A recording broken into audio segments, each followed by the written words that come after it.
Hi friends, আমি ঐন্দ্রিলা আর আপনাদেরকে বেশ কিছু পর্ব জুড়ে দেখাচ্ছি আমার valley of flowers Hemkund Sahib ঘোরার গল্প। আগের সব পর্বগুলি দেখার জন্য ডেসক্রিপশনে এবং আই বাটনে লিঙ্কগুলি দেখতে পারেন। আজকে আমরা যাব হেমকুণ্ড সাহিব।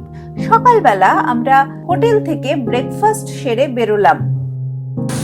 9ই আগস্ট আজকে হেমকুণ্ড সাহিবের পথে চলেছি আমরা। যতগুলো রাস্তা আছে শুনেছি এটাই সব থেকে বেশি কঠিন। দেখা যাক, তবে টিম ছোট হয়ে এসছে, ম্যাক্সিমাম লোক আজকে খচ্চরে বা ঘোড়া করে যাবে। আমরা তো হেঁটে রওনা হলাম, দেখা যাক কি হয়। আজকে সকাল থেকেই আবহাওয়া বেশ ভালো। গতকাল কিন্তু এতটা ভালো আবহাওয়া ছিল না যখন আমরা ভ্যালি অফ ফ্লাওয়ার্সে গেছিলাম। কালকে আমরা গেছিলাম এই পথে, এটা হচ্ছে ভ্যালি অফ ফ্লাওয়ার্সের রাস্তা, আর আজকের রাস্তাটা এটা হেমকুণ্ড সাহিবের রাস্তা। পুরো রাস্তাটাই চড়াই এরকম, কিন্তু পথ এরকমই, মানে কালকে যেরকম দেখিয়েছি যে বোল্ডার পথ ছিল, আজকে তা নয়। কিন্তু কোনো প্লেন জায়গাও নেই বা উঁচু নিচুও কিছু নেই। এই মাথায় এই এরকম জায়গায় একটা জায়গায় পৌঁছতে হবে।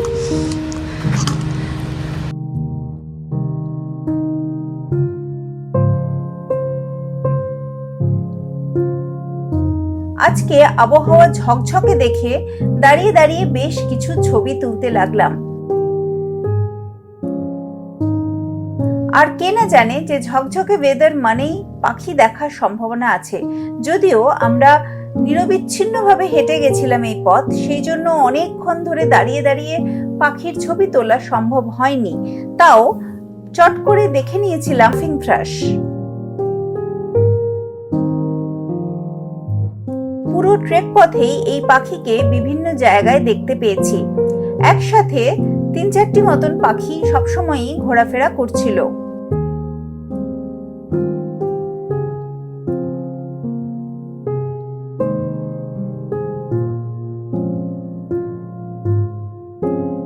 এরপর দেখাই চিরপরিচিত ব্লু হুইসলিং থ্রাশকে। দেখে মনে হচ্ছে এই পাখি বোধহয় কোথাও বাসা বেঁধেছে, সেই জন্য ঘুরে ঘুরে সে পোকা সংগ্রহ করেছে এবং নিজে না খেয়ে সম্ভবত বাসায় নিয়ে যাবার আয়োজন করছে।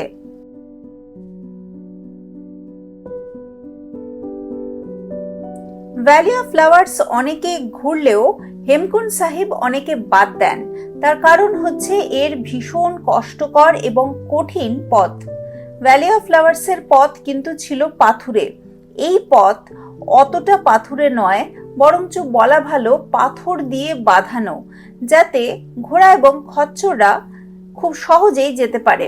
যেহেতু শিখ ধর্মস্থান এই হেমকুণ্ড সাহিবে প্রচুর তীর্থযাত্রী আসেন, সেই জন্য এই পথ এইভাবে বাঁধানো। আজকে ওয়েদার বেশ ভালো, কিন্তু রাস্তা চড়াই, আর এই রাস্তায় কিন্তু ঘোড়া খচ্চর চলে। আগেই বলেছি, যারা মনে করবেন হেমকুণ্ড সাহেব দেখবেন কিন্তু হাঁটবেন না, তারা ঘোড়া খচ্চরে যেতেই পারেন। যারা পাখি দেখতে ভালোবাসেন তাদের বলবো যে ঘোড়া খচ্চরে গিয়ে কোনো লাভ নেই, ও তো হুড় হুড় করে চলে যাবে। প্রচুর পাখির ডাক, আর পাখি দেখতে দেখতে ধীরে ধীরে পথ চলতেই পারেন। যেভাবে আমি চলছি, আমার পুরো টিম এগিয়ে গেছে, আমি ভয়ানকভাবে পিছিয়ে পড়েছি। কিন্তু একটা সমস্যা হলো পুরো রাস্তাটাই চড়াই। এখানে কোথাও নিচে নামা বা সমতল ভূমি কিছু নেই, যার ফলে সব থেকে বেশি কষ্ট হয়। যদি ঘাঙ্গারিয়া থেকে ঘোড়ায় যান তাহলে যাওয়া আসা মিলিয়ে 2800 টাকা খরচ পড়ে। যদি শুধু যাওয়া বা শুধু আসার জন্য ঘোড়া নেন তাহলে 2000 টাকা খরচ পড়বে। আর যদি মাঝপথে কোনো জায়গা থেকে ঘোড়া নেন তাহলে সেটা আপনাকে দরদাম করে ঘোড়াওয়ালার সাথে কথা বলে নিতে হবে।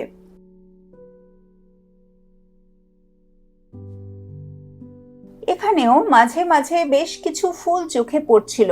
এই ইমপেশেন্স সুলকাটা, এই ফুলটাই কিন্তু আমরা গতকাল ভ্যালি অফ ফ্লাওয়ার্সে প্রচুর দেখেছি। আমি গোটা টিমের থেকেই একটু বেশি পিছিয়ে পড়ছিলাম। তার কারণ মাঝে মধ্যে দাঁড়িয়ে দাঁড়িয়ে পাখির ছবি বা চারপাশে দৃশ্য প্রকৃতির ছবি তুলতে তুলতে যাচ্ছিলাম। এখানে পাতার ফাঁকে দেখা পেলাম টিকল স্লিপ ওয়াবলারের।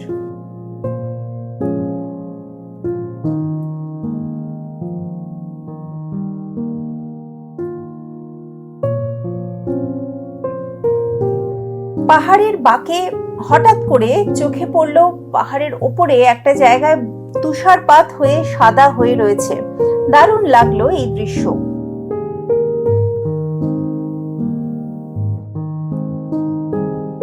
ওয়েদার এখনো পর্যন্ত ভালো, কিন্তু মেঘ ঢুকছে। এমনিতে 12টার পর পাহাড়ে একটুখানি ওয়েদার খারাপ হয়ে যায়, তো ওই 12টা 1টা নাগাদ বৃষ্টির ফোরকাস্টও দেখাচ্ছে চান্সেস। কালকেও তাই হয়েছিল, সকালবেলার দিকটা ভালো ছিল, পরে গিয়ে ভিওএফে প্রচণ্ড বৃষ্টি শুরু হয়ে গেল। আজকেও তাই হবে হয়তো, আমি জানি না। আর যারা পাখি দেখতে ভালোবাসেন তাদের জন্য বলছি যে ট্রেকিং আর বার্ড ওয়াচিং দুটো একসাথে করা খুব মুশকিল, কারণ পাখির জন্য দাঁড়াতে হয়, অপেক্ষা করতে হয়, সেই জিনিসটা সম্ভব নয়। আমি হাঁটতে হাঁটতে যতটা হচ্ছে দাঁড়ানোর চেষ্টা করছি, কোথাও বসিনি এখনো পর্যন্ত। ম্যাগি পয়েন্ট বা ইত্যাদি যা যা আছে যেখানে লোকজন বসছেন, একটু রেস্ট নিয়ে কিছু খেয়ে দিয়ে আবার যাচ্ছেন, আমি এখনো বসিনি। আমি চলেছি, মাঝে মধ্যে শুধু দাঁড়িয়ে দাঁড়িয়ে একটু ছবি তুলছি ব্যাস। আপনারা দেখেছেন এই পুরো সিরিজেই এখনো পর্যন্ত আমি অনেকবার রোজ ফিঞ্চ দেখিয়েছি। এই পুরো এলাকাতেই প্রচুর রোজ ফিঞ্চ রয়েছে। তার মধ্যে এটা হলো ডার্ক ব্রেস্টেড রোজ ফিঞ্চ। খুব ভালো করে দেখলে বোঝা যাবে যে এর বুকের কাছটা ঘন কৃষ্ণবর্ণ।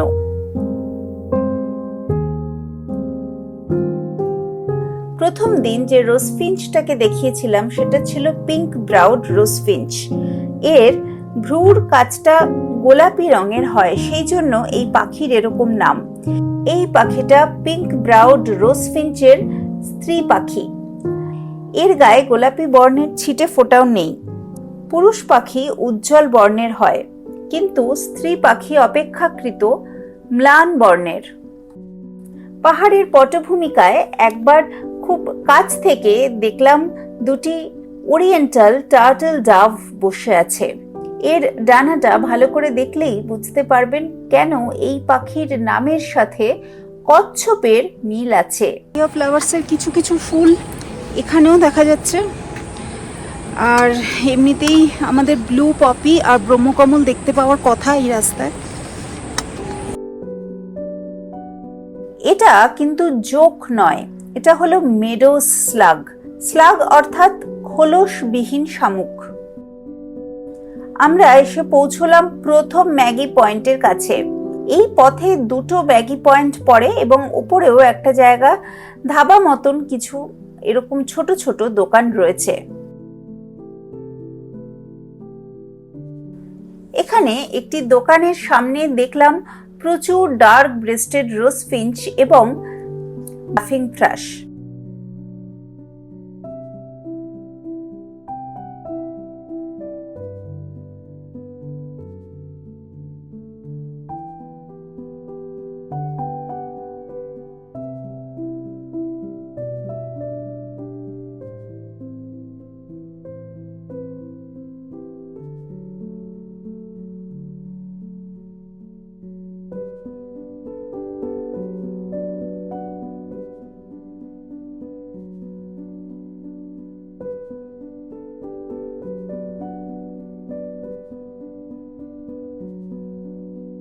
ওয়েদার একটু খারাপ হওয়া শুরু হয়েছে, এখন পুরোটাই আস্তে আস্তে মেঘে ঢেকে যাচ্ছে, মনে হয় বৃষ্টিও হবে।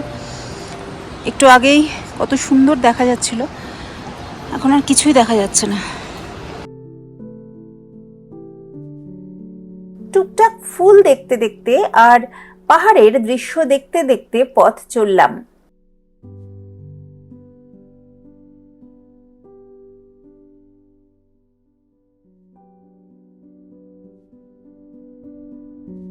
পথের পাশে বাদিকে পড়ল একটি হিমবাহ।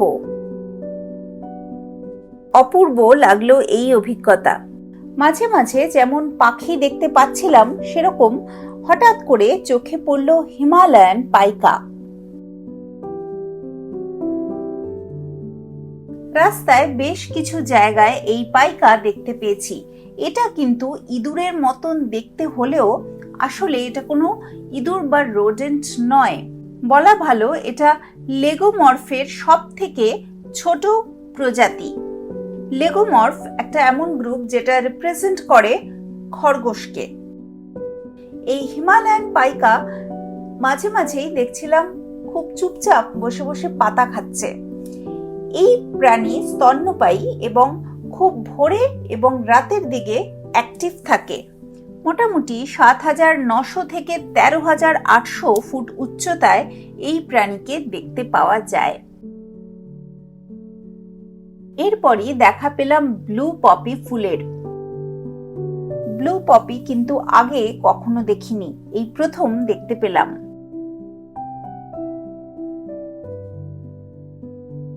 মোটামুটি পাথুরে এলাকায় পাথরের গায়ে গায়ে কিন্তু এই ফুল ফুটে রয়েছে দেখলাম।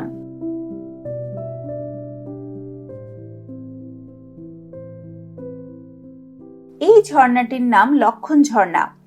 এখানে দেখতে পেলাম ব্রাউন ডিপার পাখি ওই জলের মধ্যে হেঁটে হেঁটে পোকা সংগ্রহ করে খাচ্ছে।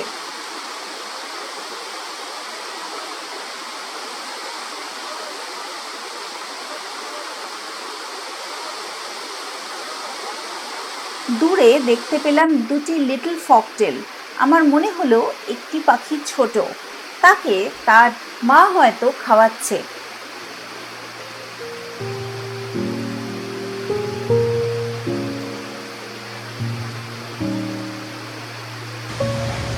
এই একটা পয়েন্ট থেকে এই রাস্তায় হচ্ছে সিঁড়ি দিয়ে ওঠা যায় সিধে গুরুদুয়ারা অবধি, আর এই রাস্তাটা হচ্ছে এখানে ঘোরা যায়।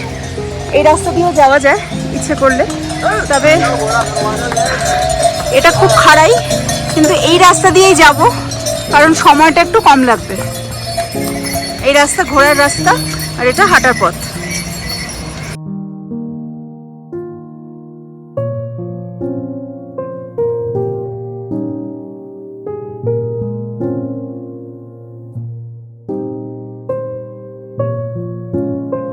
সময় বাঁচাবার জন্য আমি সিঁড়ি দিয়ে যাওয়া স্থির করলাম, যদিও এই সিঁড়িটা কিন্তু ভীষণ খাড়াই।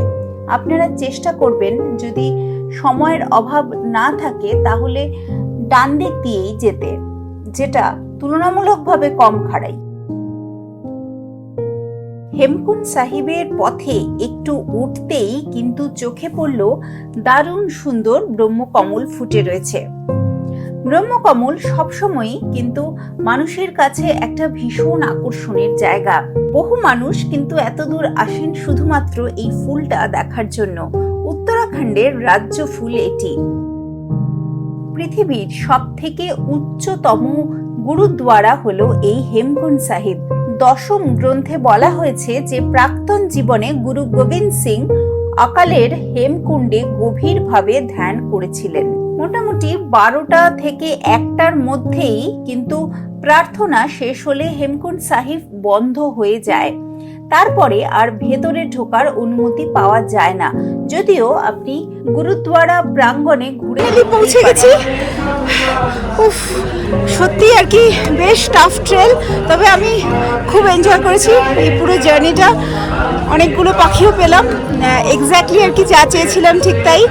আমরা শেষ মুহূর্তে ভেতরে ঢুকতে পেরেছিলাম, কিন্তু ভেতরে ছবি ভিডিও করার নিয়ম নেই।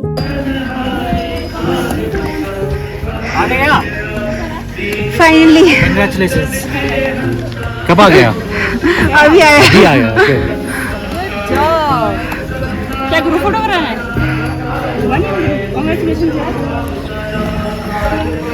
लंगर हो गया? 100%।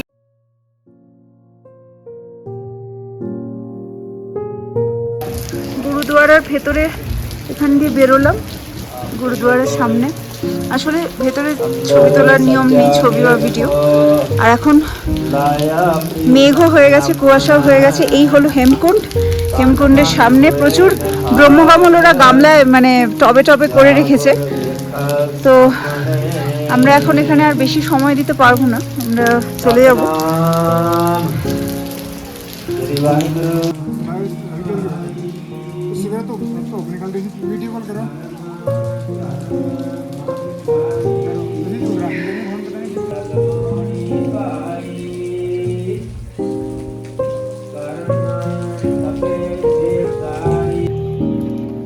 এরপরে ঠিক হলো লঙ্গরে একটুখানি খিচুড়ি আর চা খাবো।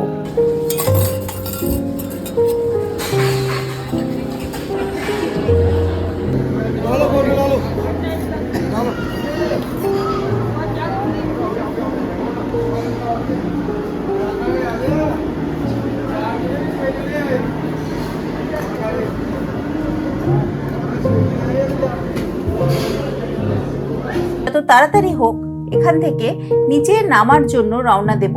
তার কারণ এখানে তো রাত্রিবাসের অনুমতি নেই এবং সন্ধ্যের আগে যদি ঘাঙ্গারিয়া পৌঁছতে হয় তাহলে এখনই বেরোতে হবে।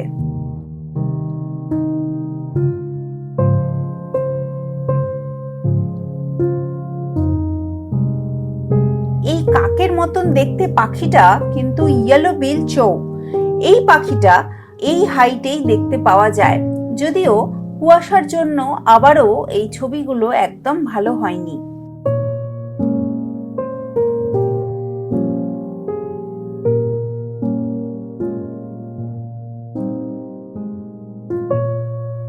হেমকুণ্ড সাহেব থেকে এবার নামার পালা। নামতে তুলনামূলকভাবে স্বাভাবিকভাবেই কম সময় লাগবে, কিন্তু পায়ের আর কি 12টা বাজে, পায়ে ব্রেক দিয়ে দিয়ে নামতে হয়, পায়ে বেশ ব্যথা হয় নেমে। যাই হোক,